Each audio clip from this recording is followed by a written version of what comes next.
Welcome back to this, our fifth conference, looking at the Advancing Practice Agenda and the Centre for Advancing Practice. Title of this year's conference, Extraordinary People, Extraordinary Care.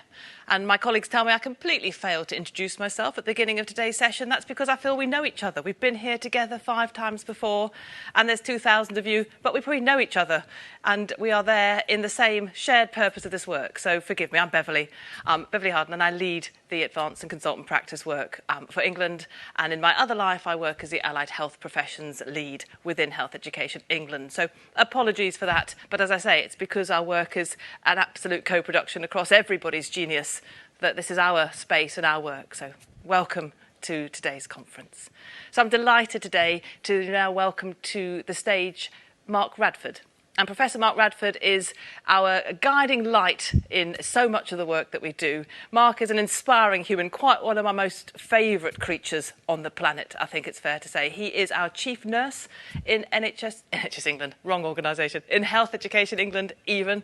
And Mark is an inspiring advocate for advanced roles, enhanced advanced consultant roles across the professions, across the sectors, absolutely living what Anna asked of us, which was that citizen voice front and centre in what motivates and drives the work that Mark does with us and for us in HEE. So Mark, thank you for joining us today. Sad you can't be with us here, but we are delighted to receive your presentation. Mark, thank you very much indeed.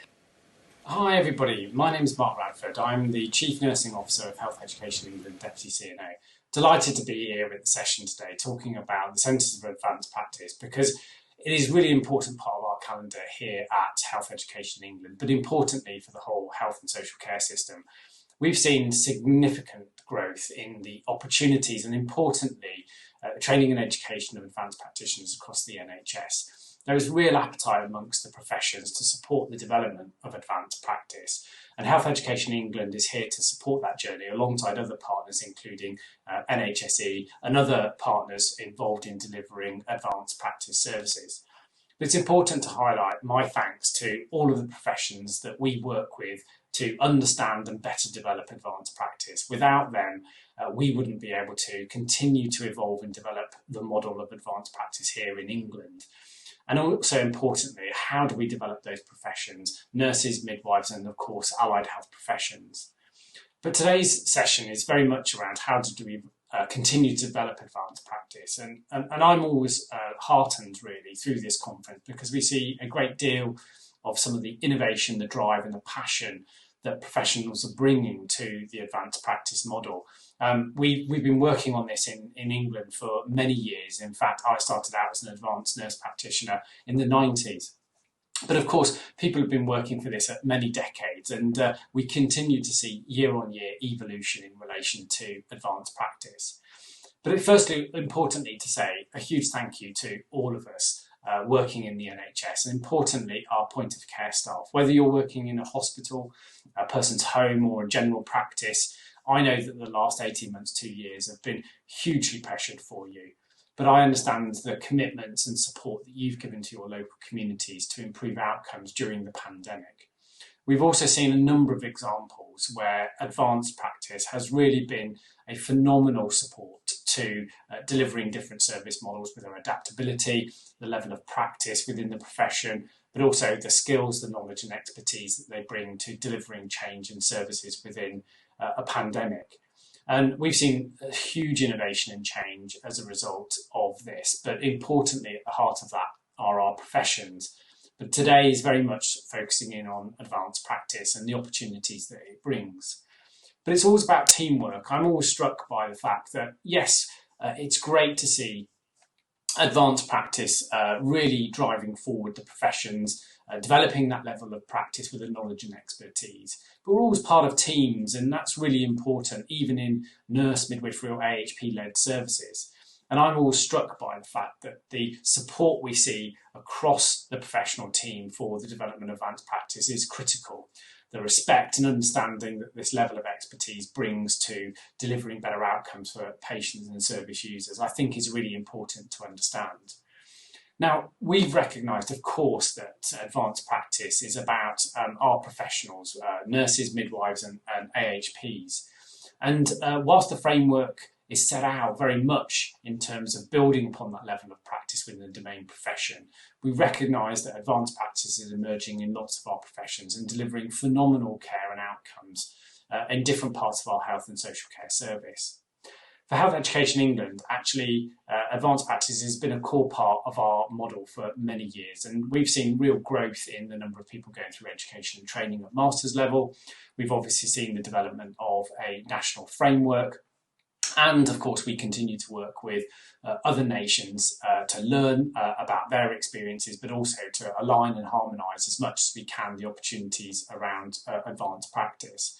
But it's such a component of our long-term plan within the NHS, irrespective of the sector, hospital, community, but also importantly mental health, learning disabilities, and also general practice. We see real evolution and developing of clinical models through advanced practice. It's really vital that we see advanced practice at the heart of delivery. It is very much about building upon individuals' expertise within clinical practice, the fundamental bedrock of what we see. But it's also about the opportunities that those experts can bring to wider service development, health leadership, but also in terms of the process, in terms of supporting different models within populations across the United Kingdom. We see great flexibility of advanced practice, working dynamically between sectors, between different roles and professions to support better outcomes for patients. And I think this builds upon this clinical expertise that we see, the framework and the pillars around advanced practice. Clinical practice, education, leadership and research are so important parts of how we enrich our professions, but also how do we continue to advance on them. There is great things that have been done by advanced practice during the pandemic, but importantly, I see a phenomenal future for how we deliver services after the pandemic through the lens of advanced practice. We've seen a significant amount of backlog of patients who haven't been able to access services across acute mental health and primary care. But we're seeing now emerging approaches where we're maximising the opportunities and developments that advanced practice brings to deliver those services, to catch up some of that backlog of work, but also, importantly, change those models for the future, building upon the expertise of those professionals working at advanced level. Now, we've had the advanced practice framework for many years now, and I've always been very, very clear that it is an important step forward to bring that together, but it's a journey. You know, we don't stop, we actually build upon it every time. And we continue to evolve that, and you'll have seen many examples today across the conference in relation to how we're developing advanced practice and building on those really critical 4 pillars. But it is about our individual patients, service users, that they are the people on the receiving end of our care. And you will hear from our patient and public partners today about their experiences, but also importantly, how fundamental they are to steering nationally the work in relation to advanced practice.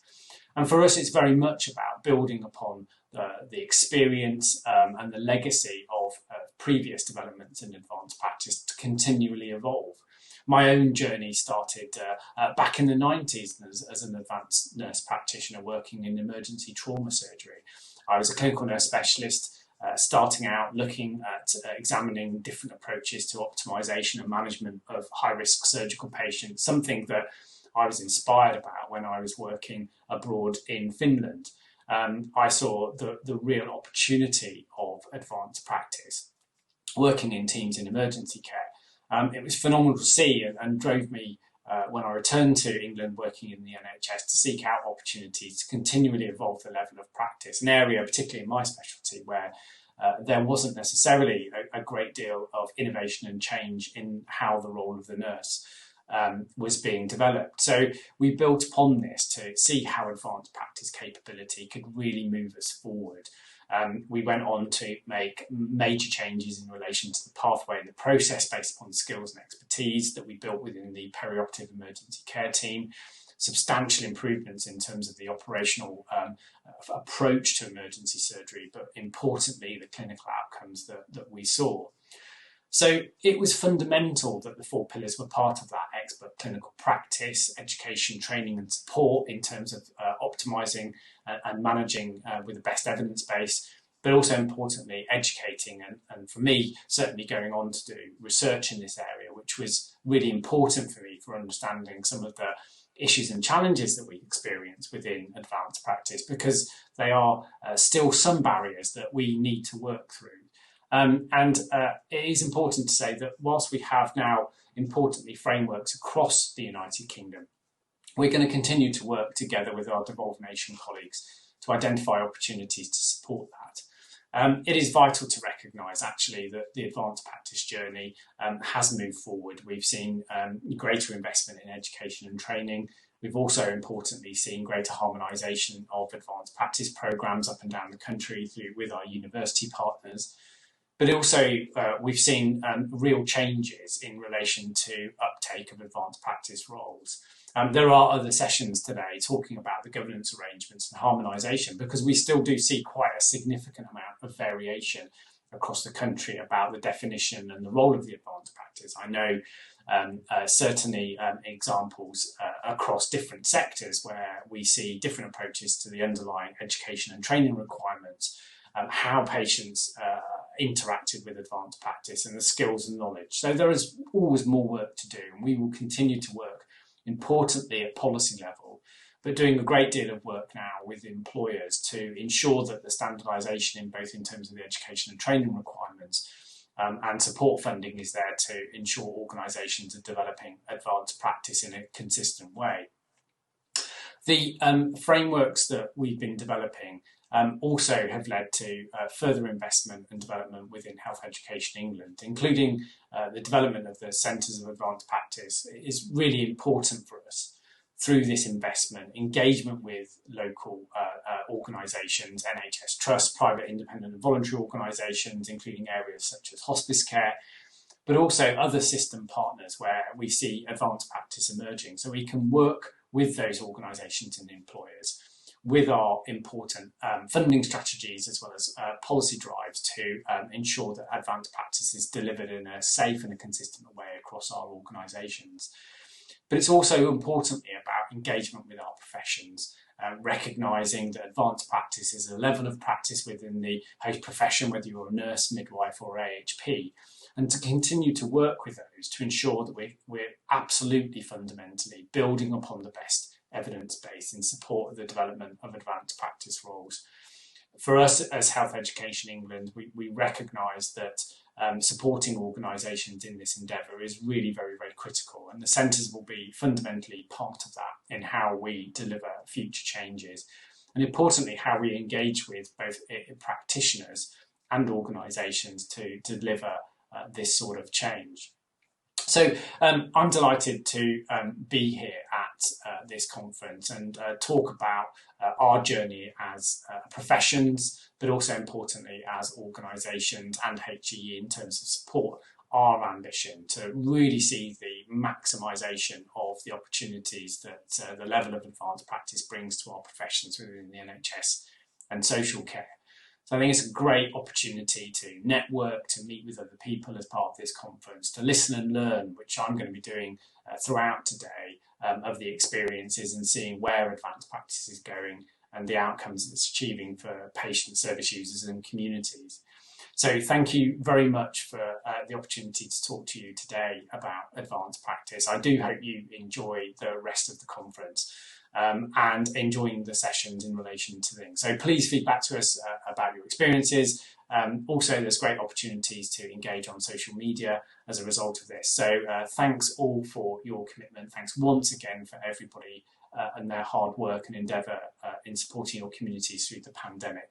And I hope to see you face to face soon at a new conference. And listen more about your advanced practice journey. Thanks very much and enjoy the rest of the day. Wonderful. Thank you, Mark. It's always an absolute pleasure to have you with us and to hear your presentation.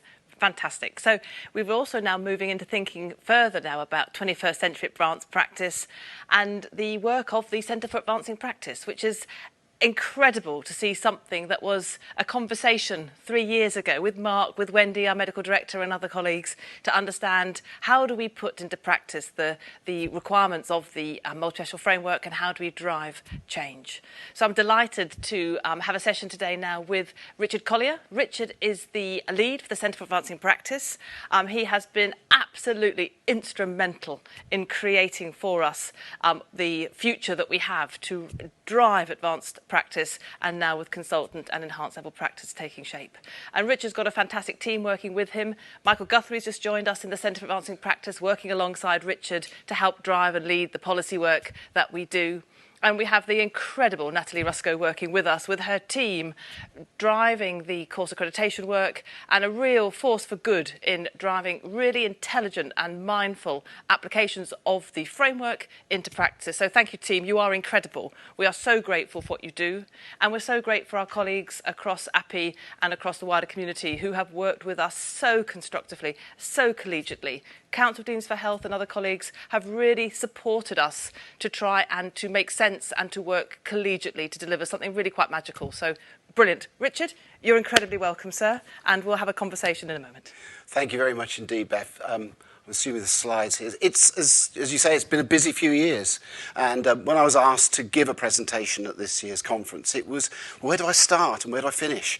There's so much has happened. And we thought that a conversation about some of the achievements of the centre, where we've been and where we're going, would be a nice way of presenting some of the work that we've done. But it's been incredibly busy. And as Beverly said, the teams have been working a lot behind the scenes. An awful lot of work goes into much of what we do. And I know we've presented quite a lot of this work, so hopefully colleagues won't feel this is too repetitious of the work we've presented before. But I also hope that you'll see how we've moved the process forward, moved the agenda forward, and there's some exciting work that we're hoping to present to you today.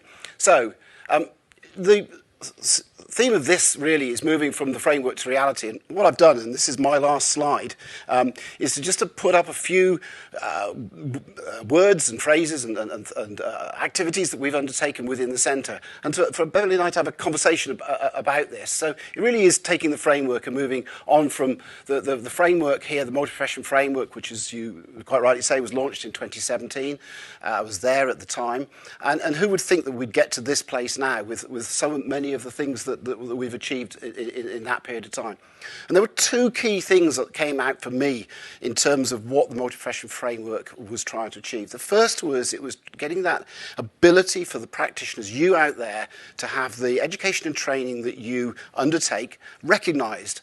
And it was, there were two main mechanisms by which that would occur. One was a tender programme of education and successfully complete it, and the other was to successfully complete a portfolio process. So that was the sort of narrative back in 2017. We've moved an awful long way in that period of time. And what's absolutely incredible is how the multi-profession framework has stood the test of time. It's really been a very sound framework. It will be refreshed in 2022. Next year we'll have another look at it. On its fifth birthday, I think we were promising that we will have a look at the framework. But our current thinking at the moment is it's not going to need masses of change. It needs a few tweaks around the edges. I'm slightly concerned that it would be changed too significantly because of the impact it would have on how we would run programme accreditation.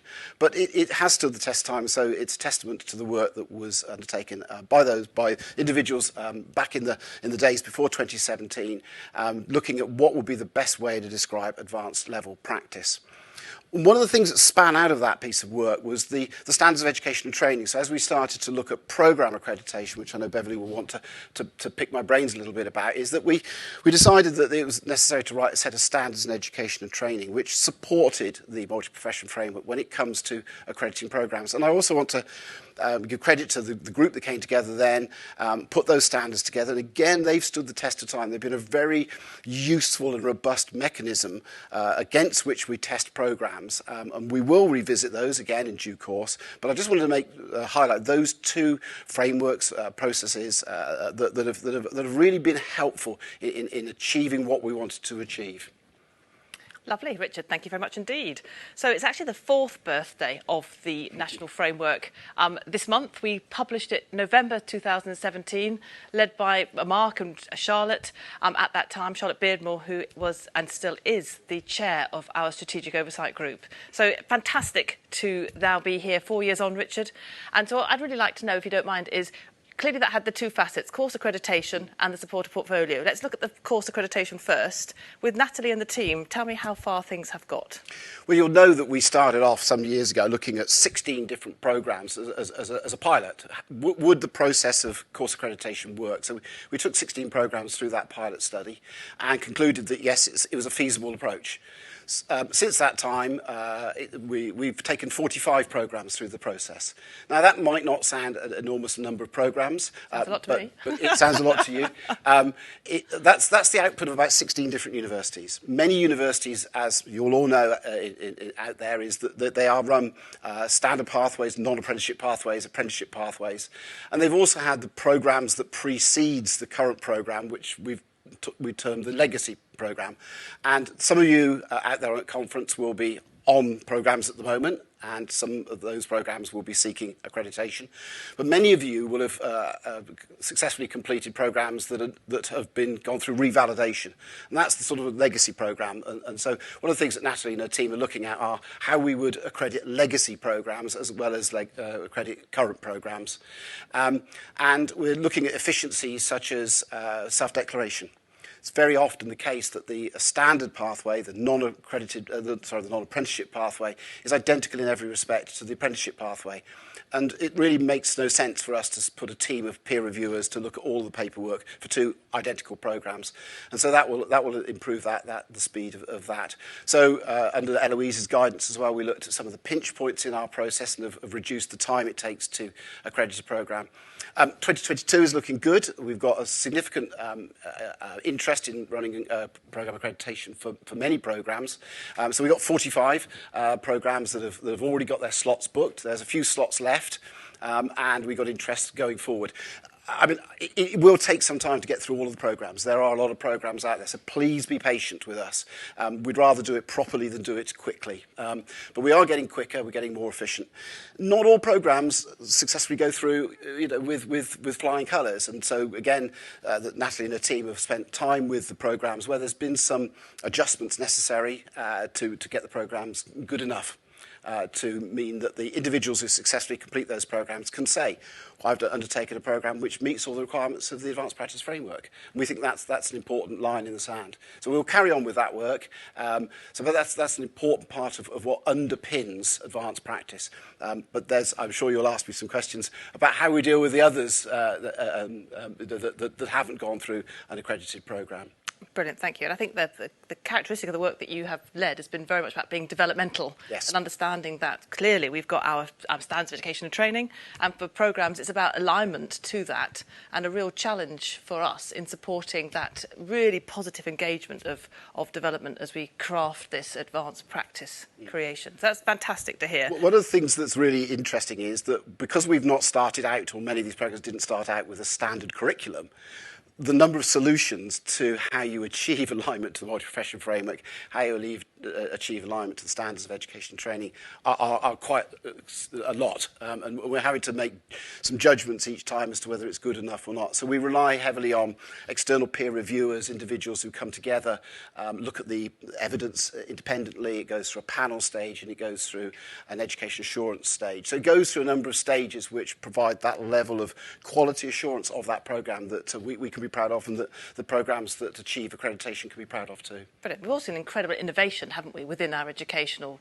environments. Really amazing response to the pandemic. But I imagine that's also brought some real opportunity to think quite differently about how some of this work is actually delivered. So that's fantastic, Richard. Very good. Right then, so that was the first pathway through the framework. The other pathway through the framework was the supported portfolio opportunity, where for me, for example, I don't have a master's degree in advanced practice. I do have a master's degree, and I had incredible experience, but I didn't have an ACP master's degree.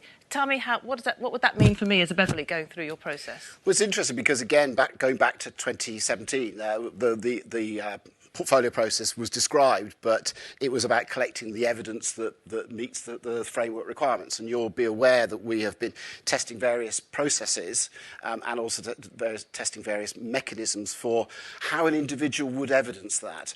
And one of the things that it says up there are the centre's website has been launched, the portal has been launched, and the portfolio has been launched. And just to be very clear that the website is an open, anybody can look at our website. The portal is something that individuals would sign up to. And within the portal is the portfolio application. Now, at the moment, there's very limited access to the portal and therefore the portfolio because we're still in the process of testing that. So we've been testing the processes with a number of individuals. But over the summer, we launched a tender specification for a number of individuals. We're seeking education providers such as universities and professional bodies who understand what advanced practice is, what the line in the sand is. And those tenders are currently being awarded. So we can't say very much because of the procurement rules, but it's reasonable to say that we'll be seeking to recruit about 3,000 individuals who are at or thereabouts in terms of the portfolio, the completeness of their portfolio. So this is somebody like yourself, Beverly, who may not have done an advanced clinical practice ACP program, master's level program, but you've got masses of evidence, you've got experience, you've got CPD.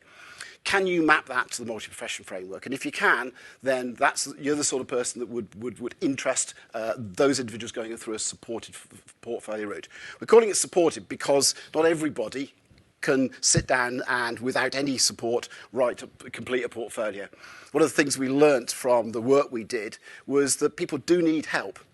And so part of what we're putting in place is a mechanism whereby the individual will apply to undertake this route, submit some evidence in support of that application, which would include a mechanism where learning needs analysis would take place. That learning needs analysis would hopefully identify whether you have a fully complete portfolio already or whether there are any gaps. Those learning needs analyses will be looked at by the education providers or those who win the tender. And in conversation with you would determine what your gap is. Is it just a little uplift in terms of the evidence you need? Maybe it's in the way you write your portfolio. Or do you need a little bit of support perhaps to complete a module? And so the tender specification allows for all that. It may be that the learning needs analysis identifies that you've got bigger gaps. And the process there would be that conversation, you'd have that conversation. Your gaps are probably too big to complete in a year because this is a year offer. It's a 12-month offer. And you'll be advised about what might be necessary over the next 1 or 2 years for you to get up to that particular place. So we refer to it as an uplift or a recognition that you're already there, as opposed to sort of a top-up. And I think that we can argue until the cows come home about what we mean by that. But we're aware that in some of the regions they're also offering top-ups. So the process we would go through that process. It may take some individuals a couple of months. It may take some individuals 6 to 9 months, 9 months to 12 months to complete all the necessary requirements to fully map to the advanced clinical practice framework and to be deemed to be good enough by that organisation that's running this route on our behalf. That information will then come back into the centre. We will be informed of that. And then through the portal, this is how the portal will work, is that if you've either completed an accredited programme or one of our recognised supported portfolio routes, you'll go into the portal, you'll have signed up to the portal, you'll have acknowledged that you exist. You will then provide your evidence that you've successfully completed the portfolio or the accredited programme, and that will be where the education you've undertaken will be recognised, or the equivalence of that education, because when we're looking at portfolios, it's equivalence of undertaking a level of education and training. Fantastic. So clearly you've been on a real learning curve since the framework was published. That's been the bit that took quite a bit of time to think through and land, didn't it? And you've done quite a lot of research in understanding how we land this in the right place. Now with the next phase going live, what's your evaluation thinking around how we then start to continuously improve what we do? And clearly this won't be the first and the last tender, this will be the first of many that will then start to be refined over time, working differently and collegiately across the system. Just give us a moment on the evaluation thing. Well, absolutely. We're just putting together an evaluation specification for the evaluation of this particular supported portfolio route. You may see it described as an e-portfolio route. They mean the same. It's using the vehicle of an electronic portfolio. So supported portfolio or e-portfolio route, they mean the same. So we put together the specification for bidders to come forward to evaluate the effectiveness of that, not just on the individual, but on their service, but also there's an evaluation of how it impacts on practice.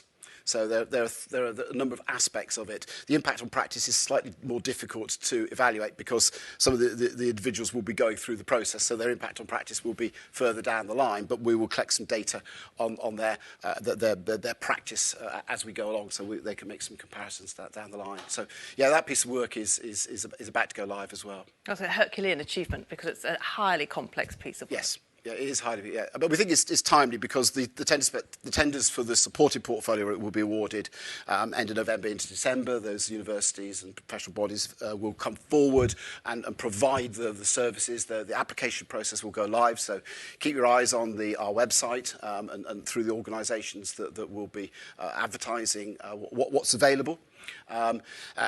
We anticipate there being a high demand. So my suggestion, hopefully, is to keep your eyes on that and to get your application in as soon as the application process. But as you say, we're going to have several different routes through this. Yes. Where we start will not be where we finish. It will be an opportunity to really build the opportunity. And this is our first foray into a large distributed approach to running a portfolio. The distributed model works better than a centralised model because you're distributing the number of people that can go to various different locations, and there will be some of the providers will provide certain professions with a supported route, and that may be in pharmacy, for example, or it may be in podiatry. So we just bear in mind that in my world I have something like 16 different professions. There's many different professions. Actually, there's many more. I think there's 26 different professions. I move the top 10 off. So there's lots of different professions, and we're trying to work out ways to meet all of the requirements. And coming back to the framework's actually been robust in all of those professions. We view it quite differently. And the specialties too, haven't we? We're going to have to find ourselves in a very pragmatic space. The key is standards that underpin everything. Absolutely. And the work has it's been so value-driven around opportunity for everybody, every profession, every specialty, and just staying in that space. So, brilliant, thank you. OK, so the next contentiously challenging piece of the work that we do, and this is absolutely some of the hardest work we've ever done, I think it's fair to say. We've done some pretty tough work in our time. So we've really struggled to land the concept of the directory because it can be misinterpreted as some sort of regulation or whatever. We're all regulated professionals. It's really tricky to have to be able to land that consistently. But I also know when you started this work, you were working really hard to establish the digital passports for staff, digital badges, etc. Tell me where we've got to in our thinking about that. Well, it's interesting, and I think one of the benefits of the pandemic has been the acceleration of digital badges. The digital badges is evidence that you would carry in your phone wallet. They're digital solution, they're digital first solution to some of the problems that we face. We wanted to have that as something that the individual that would go into the portal and would be able to create their own digital badge. They could use that. It goes into your phone. You can use it in your signature line. You could use it in your CV. It provides access to the information about you as an individual. Now, interestingly enough, with the advent of COVID, that process has been accelerated. Many of the work that underpins digital badges and staff passports has been hugely accelerated, and we've come to the front of the queue. What's happened is that we've been given an opportunity to accelerate the work in this area, and what I'm hopeful for is that we will be able to enable digital badges to be within the portal, So those individuals that successfully complete an accredited programme will be able to go into the portal and create their own digital badge. Those who successfully complete the supported portfolio route would the same thing. So we're hopefully going to enable that by Christmas. And then into 2022, work on the wider piece, which is the staff passport. Some people call it a wallet, but it has different names and different configurations. The security is much greater in using this technology. Nothing is perfect. It's got hugely more functionality. So we'll be able to provide bespoke badges, bespoke credentials. And so the work that we're doing around the credential area, you'll be able to provide evidence that you successfully completed one of the centre credentials, and that will appear in your wallet on your staff passport. But also you can draw into the staff passport, when it's fully enabled, credentials from outside of HEE. So it provides a platform for the aid staff mobility across all settings, and it's a highly flexible digital-first technology. So we believe that is where the direction to go, as opposed to going down the directory direction. So seeing it then also moving to the front of the queue shows also, I think, the absolute emphasis on advanced practice over the pandemic. Because when we started, we were told, come back in 3 years' time and we'll see. But that's brilliant. Fantastic. Thank you very much indeed. So, beautiful segue then into credentials. Yes. So this time last year, we had lots of presentations on the credentials. They've been bubbling around the place. But if I was in practice at the moment, I'm thinking, come on, where's my credential? I want to have my credential. Tell me where we've got to. Well, with the first 5, some of these would be delivered by the Trailblazers, mental health, learning disabilities and autism. Others, such as the surgery, medicine and care of the older persons. So these are the first 5 credentials that were actually operationalised. They were out there running. We adopted them, as it were, and the work that Sally Gosling's done in the centre around unpicking what a credential is, what the credential specification is, and the whole process about how we determine whether a credential is good enough. So that's been a huge piece of work and very complex. So we've taken 5 credential specifications. So that's the nascent credential. That's, if you like, the curriculum through our endorsement process. We've given feedback to the providers so that they can ensure that their credentials that they're delivering at the moment meet our specification. So that's a bit of an iterative process. It's very similar to the processes that we put in place for programme accreditation. You have a conversation, you see what's necessary, and you move forward. There are another 5 that are going through the process of peer review, and we'll go through that credential specification endorsement process. So that's another 5. Once the credential has been endorsed, it then goes to the delivery phase. It's effectively offered to the system to turn into a piece of learning. So that's the next phase. So what we have to do, what we feel we need to do in the centre is to look not only at what the specification looks like, but also what the delivery mode looks like, because all sorts of organisations will come up with different solutions to how they will deliver it. And we have no problem with that, but it really does need to come back to meet the requirements of the specification. And it's a little bit like the multi-profession framework and how the HEIs have come up with different solutions to provide that. So we're comfortable with that, but in order for the credential to be truly transferable across locations and professions and so on, we need to have some measure of ability to ensure that if you do a credential in Toy Town University and one in one other university, I used to say City University, but there is a City University, so forgive me for saying that all that time. But 2 HEIs, or there may not be universities in the future. There may be other types of education providers that will come in, but there's a consistency there. So so that's the next phase. But as I said, there are some of those credentials that have already been delivered because they were trailblazers. Brilliant. Thank you very much indeed. So, therefore, with the credentials, Naveen has challenged us this morning to be really clear about citizen voice. Yes. To be really clear about inclusivity. And for us, clearly, it's the 7 protected characteristics, but it's also the specialties, the sectors, the professions, so that this is an agenda for everybody. And where have we got to in our... Because with the credential work that Sally is doing and driving... Are you confident that we've got citizen voice front and centre in that work? Are you confident that we've got the inclusivity agenda, that it's not that power struggle, it's about us building something meaningful to levelling up? We're building the credentials in partnership. So in all the credential groups, the citizen's voice is very powerful. I mean, you made a point that actually we are all citizens. We're patients as well as providers. We just need that anchorage, though, when we get lost, absolutely. don't we? So we do have individuals on all of the credential groups that speak on behalf of the citizen.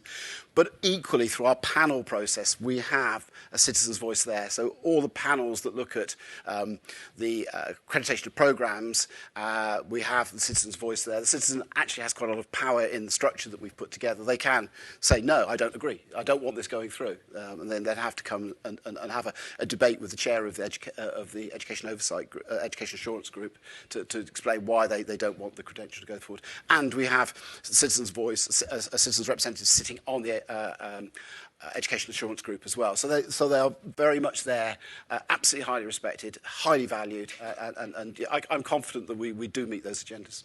Brilliant. And so my next question then is really about understanding how we've got the faculties now. Every region has incredible leadership, incredible people delivering incredible work. So you have moved from extraordinary to incredible, absolutely, just to keep it mixed up. Tell me how the Centre for Advancing Practice centrally is working with our 7 regional faculties. Well, one very obvious example is how the faculties are now supporting the centre in accrediting programmes. So we described a number of phases of the accreditation process. I won't bore you with those, but the initial phases are now being looked at in terms of how the faculties can support us in that. And Natalie's working with the faculties, with the supervision and assessment leads and with the regional leads to work out how best to involve the faculties in that process. We think that because they will be engaging more with the education providers in their region, that they can have that early conversation about what programs should be going forward. Are there any obvious problems with the program submission right from the start, which can be addressed very quickly? So that's that's a really good way of doing it. The faculty has also been heavily involved in the e-learning, so the e-portfolio process, because we absolutely want them to be part of that process, part of that selection process, part of the when we're looking at submissions from individuals, applications, are they good enough, and so on. So there's 2 bits of work where they're really heavily involved in the centre, and you'll be aware that we have regular meetings with the faculties, and we have regular wider network meetings with the whole of the wider faculty team. So yeah, they're becoming entities in their own rights, which is fabulous to see. But we're in that phase of forming new groups. So it's interesting. But it's so exciting having 8 different brains joining us on this quest. It's been a lonely place. We've got everybody working across the country on this work, but it's just incredible to have that regional presence. Could I just trouble colleagues for a quick time check? I don't know where we are with time. I've lost my timer, gentlemen, on the screen. If somebody could just help me, that would be really kind. 5 minutes. Thank you very much indeed. So we've got incredible set of achievements, to be honest. We're in a pandemic. This is really difficult work.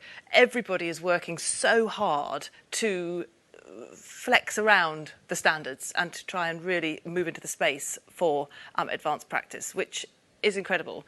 So clearly the enhanced level of practice is very much a product of the professions and very much a product of local provider development of strong, confident, capable professionals. Wonderful.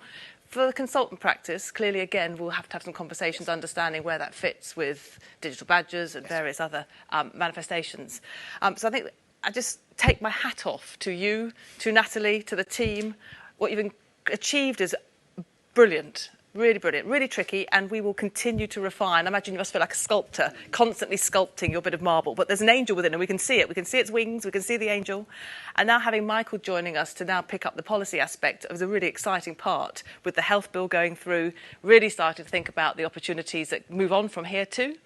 So I think, would you agree that the foundations are in place, the framework's taking shape, and as we move towards the 5th birthday, any sort of commentary on where we go over the next year? What's your thinking? It's interesting, isn't it? Because if you'd asked the question a year ago, we would have been rather sort of tentative about the supported portfolio. Perhaps we just need to be a bit braver and say, I think that the supported portfolio route will go from strength to strength. I believe that it will demonstrate its worth. And we will be able to attract monies going forward. And 3,000 people taking through in a year is is doable, but it's a large number of individuals. Those are the sort of numbers of individuals. The consultant framework, I think, will get some traction on the back of the fact that we have underpinned advanced practice with the accredited program structures and the individuals working with assurance that their education training has been quality assured. So we will move towards that critical mass, I think, quite quickly. I actually believe that the digital badge wallet is actually a technological solution to some of the problems that, as you mentioned before, that are perceived to come out of a directory structure, and it sits us in a place where I think we want to be a digital first organisation. It's our leadership responsibility, isn't it? We should be driving 21st century care. Yeah. And it really helps the individual, have evidence of that. So there's huge flexibility there. I think we do need to move towards more efficiencies in terms of programme accreditation. And I think when we revisit the standards of education and training, we may well think that there are 7 domains, and we may well think that that's perhaps not necessary. And we're gaining confidence all the time. The regions could have an increasingly large role to play in that programme accreditation. Would we want to outsource some of this work? Well, that's always a possibility, because once we've absolutely nailed the process, and then if we could outsource some of the work which is business as usual work, means that the centre staff, and there's some incredible staff, as you've mentioned, in centre, could we be focusing on other things like the development of how we really embed education and research and leadership into advanced practice in a different way. So I think that be bold, be brave, move forward with a vision, with confidence is how I would want to move forward. Lovely. Thank you, Richard. Thank you to the team, and thank you to the incredible number of stakeholders that work within the team, but also the number of reviewers and colleagues who've stepped up to try and work with us and to help us. But most importantly, continue to sculpt our angel and to continuously refine the process. And this is, as I say, the most complicated work I have ever been involved in. And so I can only thank you from the bottom of my heart for everything that you do to help us to keep evolving, keep learning, keep developing, so that at the end of the day, our patients benefit, our populations benefit from the work that everybody does. So thank you very much indeed. Thank you, Richard. That was quite fun, actually. I was dreading that. Thank you very much indeed. Brilliant. Thank you, everybody. What am I doing next? That's the question. Could I have another slide from whoever's here, please? I've been so organised and so prepared. Goodness me. We've got bang on time for the timer. Haven't we done well, please? Thank you very much indeed. Could I have the next slide, please? That's wonderful. Right then. So it says here, enjoy your break and back at 12:15 for the APPE, so that's the Association of Advanced Practice Educators, UK Vision for the Future. So fantastic. Kathy Haig, as the chairperson of that group now, has led phenomenally from the front, supporting us. Predecessors of Katrina and of Annabella, who've driven work with and for us. Again, I can't thank you enough for what you've done. Critical friends helping us to work together to really build on everybody's genius across the place. So thank you, everybody. Sorry I lost my track in the script, but I'm not doing too bad, I hope. And we'll see you soon. Thank you very much indeed.